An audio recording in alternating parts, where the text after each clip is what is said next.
Hi, today I've ready for you LG Q70 device and I'll show you how to enable or disable Google Fit option on this phone. So now we can see that the Google Discover is activated, and if you want to turn off this option, we should first hold for a while our device home screen with the finger, then swipe to the right side and we'll see here Google Fit switcher. Just to turn off this option, click on the switcher, tap to the home button, and now we can see that the Google Discover is turned off successfully.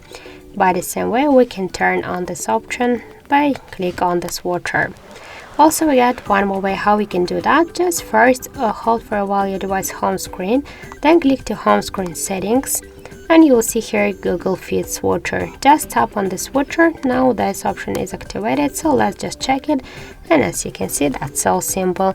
So just to turn it on, by the same way, hold the empty place on the home screen, tap to home screen settings, tap to the switcher to activate this option, and that's it. So thank you for watching, and if you find this video helpful, don't forget to leave a like, comment and to subscribe our channel.